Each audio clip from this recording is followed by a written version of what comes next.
Maayong adlaw diha sa inyo mga igsoon. Salamat sa Dios nga aniya na po kita mag-uban-uban pinaagi siyang grasya sa kaluoy. Bueno, kita maglangan ang atong buluhaton karong adlaw sa taga Colosas 2:6. Taga Colosas 2:6 kay gidawat naman ninyo si Kristo Hesus pag kinabuhi kamo nga nahiusa diha kaniya.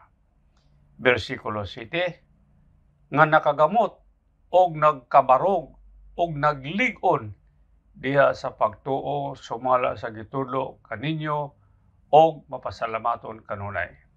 Atong imanan igsoon ang atong magtutudlo usara, ang atong mangluluwas usara, usa lang ang atong pastor para kanako, usa lang ang atong hari, mao si Ginoong Kristo.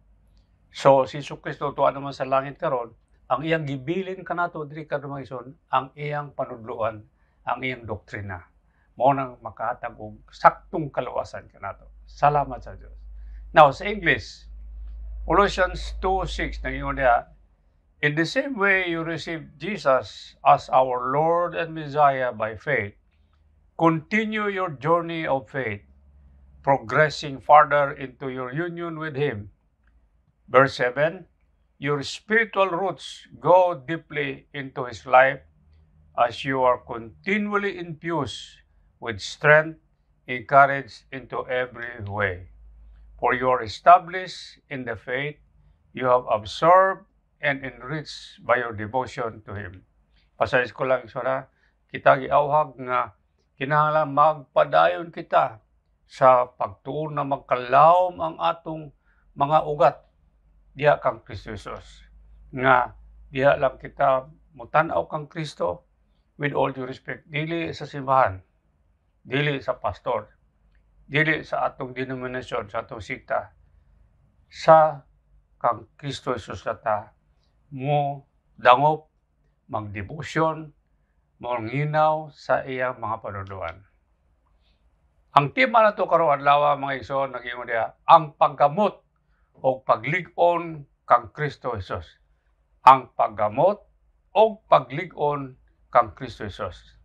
So karong adlaw atong tema na gawon ang paggamot o paglig-on diha kang Kristo Jesus. Sama sa ingon nako, may natunta nga ang atong mata itutok nato kang Kristo, ang atong kasing-kasing ihalad nato kang Kristo, ang atong espiritual nung dulunggan mabinaw ta diha sa panudluan ni Kristo Jesus. Karong adlaw atong dugangan ang mga panudluan ni Kristo nga maka hatag og nutrition, vitamina sa pagtubo sa pag-ugat sa atong pagtuo diha kang Kristo Jesus. Sa Roma 3:20 nag-ingon na, kay wala gayoy tao,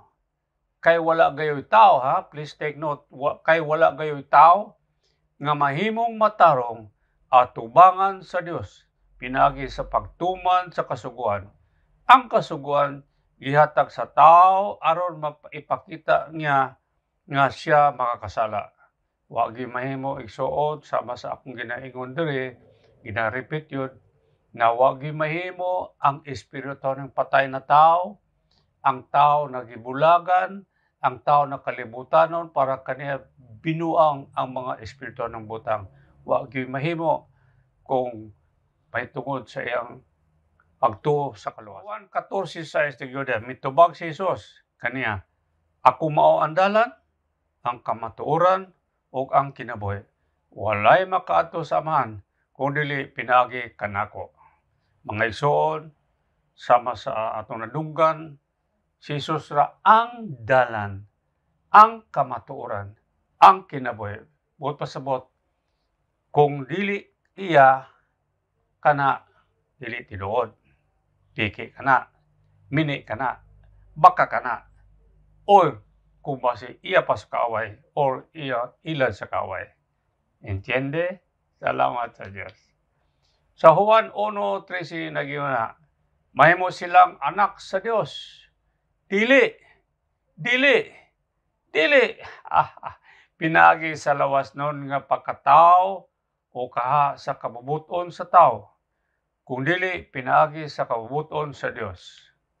Sa Modern English Version, atong basahon, verse 13, nagyuna, was born not of blood, nor of the will of the flesh, nor of the will of man, but of God. But of God. Now, ang bagong pagkatao, new birth, dili gikan sa desisyon sa tao o sa pastor, with all due respect, o sa simbahan. Kini, gasa sa Dios sa usa ka espirituhanong patay, kalibutanon, ug makakasala nga tao. Diya sa Roma 10:17 nag-ingon diya, karon nag-ingon kita nga ang tao mo tuo lang kang Kristo Jesus kung makadungog siya sa mensahe nga mahitungod kaniya, o kining mensahe madungog lang kung may magtudo niini. Sa Amplified Bible nagaingon diha, so faith comes from hearing what is told, and what is heard comes by the preaching of the message concerning Christ. Ang saktong tinuod nga kaluwasan mo resulta sa bag-ong binuhat, new creation na pagkatao. Diya sa ikaduhang Korinto 5:17, kay bisag kinsa nga naghiusa kang Kristo Jesus, bag-o na siyang binuhat. Bag-o na siyang binuhat. Tanawa ha, bag-o na siyang binuhat. Ang daan miagi na, o ang bag-o miabot na. Versikulo 17, therefore, if anyone is in Christ, this person is a new creation. The old things passed away. Behold, new things have come. Ang pagbag-o sa usa ka tawo nga espirituhan ng patay, makakasala, gibulagan sa yawa, imposible nga mahimo niya sa iyang kaugalingon.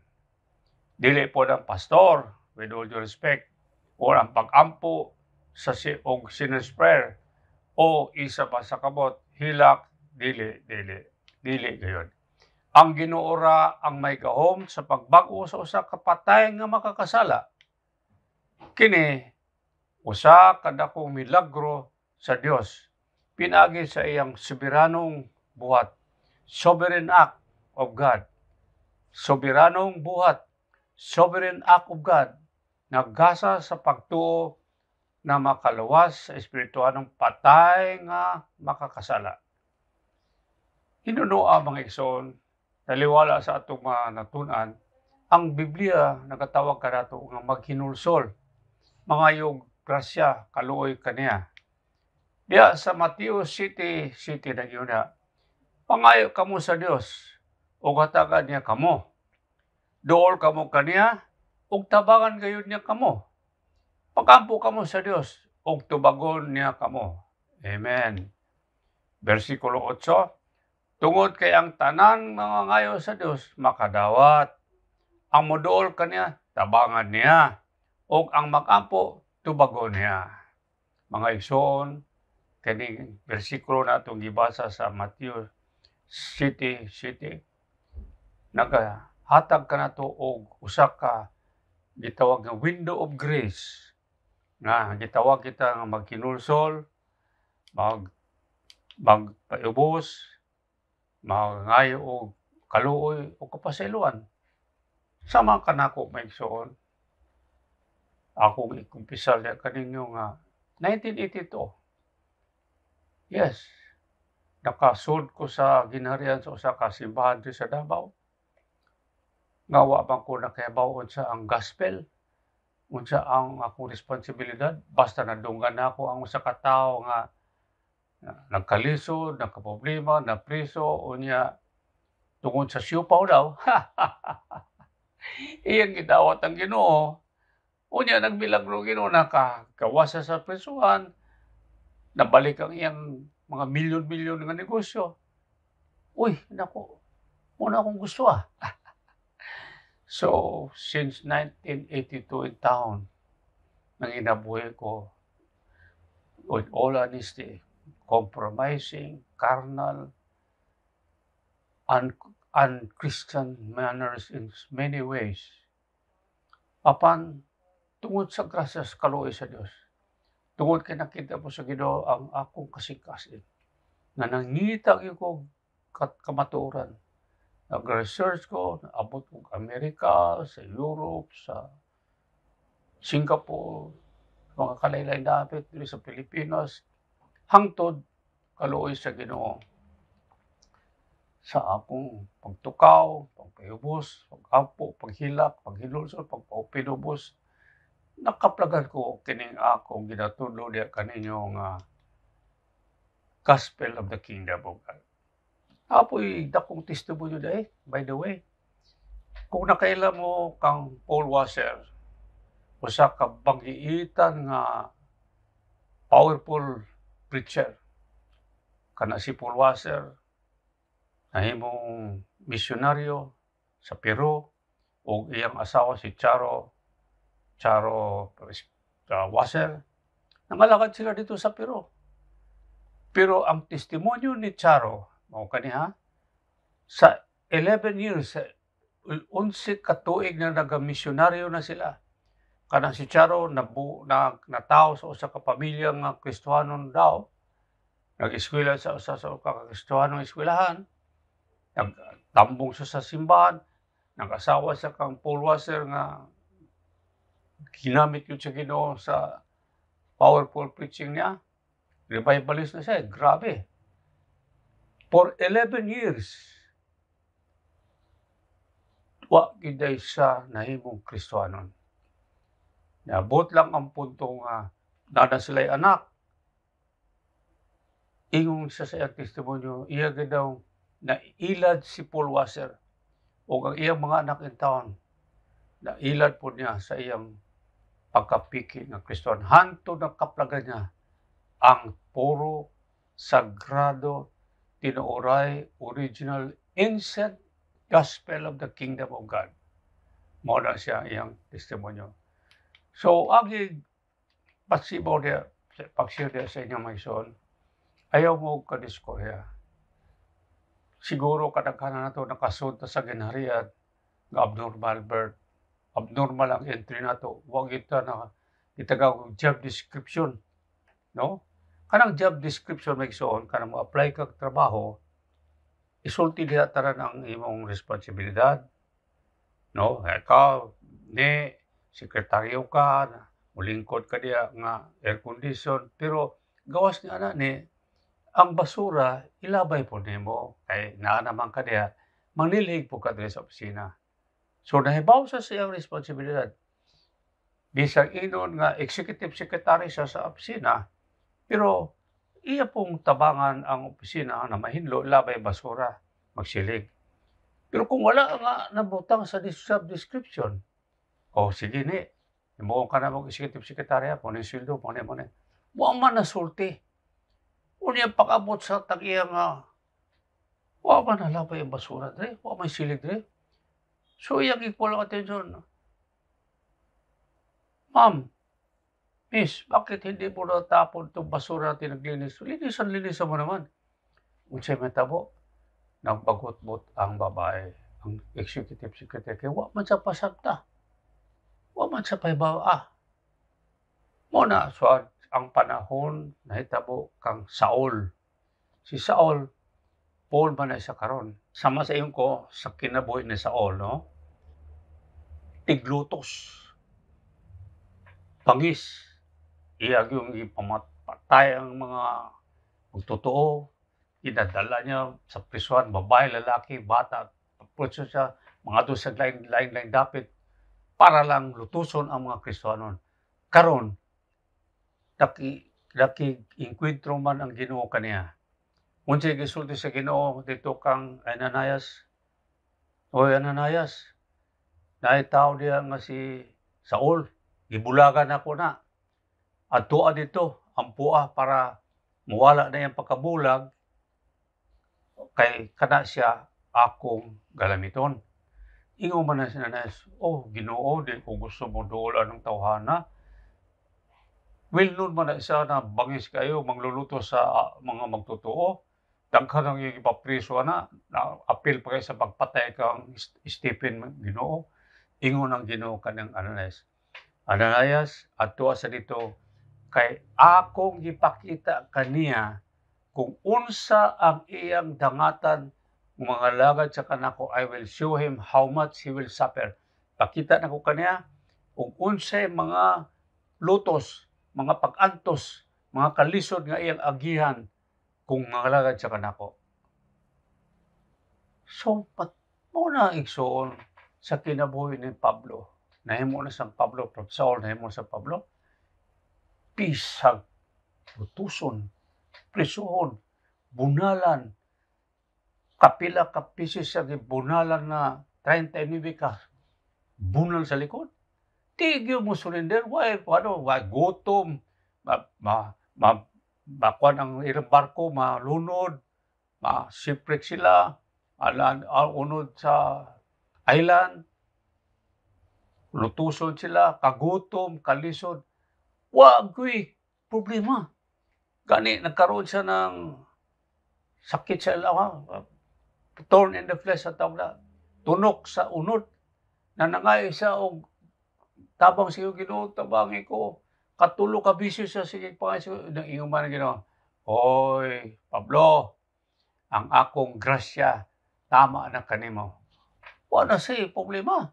Puriso kaniya, ingon siya, para kanako, manginabuhi ko kang Kristo, apan kung ako mamatay, ganansya lang yapon.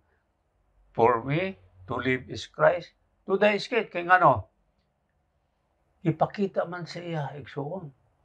Look to the future siya. Sa atong mga television, kanang CNN ba diya, BBC, Al Jazeera, unsay metabo dito sa laing dapit, sa Ukraine, sa Amerika, makita nato dito sa Davao, kay man, high-tech man, no? Na may coverage, television, satellite. Pero ang atong Ginoo, sobra pa sa satellite.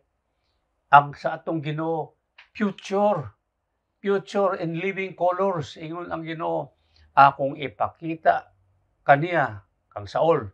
Karon mapablo na, ina niya si Ananias, oy Ananias, ato dito ng tao nganlag Saul. Mahimo na sa Pablo, kay ako siyang pinili para sa mga hintil. Kay siya akong galamiton, o ako nang ipakita kaniya. Unsay iyang dangatan, ipakita na kaniya ang iyang job description. Bunalan ka, prisuhon ka, lutuson ka, maano din yung barko, magutom ka, mahurot tayo mong kabutangan, tanan, magkasakit ka, tanan. Sukol ka? Ingo man si ang istorya niya. Pagkatanggal sa mata ni, bulag ni Saul, nahimo sang Pablo, tulo ka adlaw, kaon na siya, diretso, sangyaw na siya. O pasabot, ang atong pagsuod sa kinaharian sa Dios, hinawat mo nga nakasabot sa atong responsibilidad. Dili privilege, dili pribileyo, responsibilidad. Ang atong responsibilidad bilang mga ulipon, dulos, slave of Christ, natay hari. O unang kalainan sa doktrina sa born again ba niya, with all due respect, sa kinharian sa Diyos, kingdom of God, naay hari, si Ginoong si Kristo, naasay balaod. O niya, naay kita, mga pinili magkita, uyon ta, mga dulos. Dulos means slave, ulipon, nga naalay usa ka responsibilidad to obey and follow Him. Sa tanang mando niya, o nag-ingon siya, tuloy sila sa tanang mando nako, o ako magkauban diha kaninyo hangtod sa katuran. Kung atong tumanon ka na usa lang atong duty igsoon, to obey and to follow Him. O nang kinahanglan magbasa ta sa Biblia batag karon niya para mahibaw-an nato unsay mga mando niya. Ya simple lang. Wa nay daghang wala daghang stories to explanation. Obey lang. Nay problema, tanawa mo sa Biblia, pulong sa Ginoo. Unsa may gisulti sa pulong sa Ginoo? Oy, di ta pwede ba apil ning kalibutan.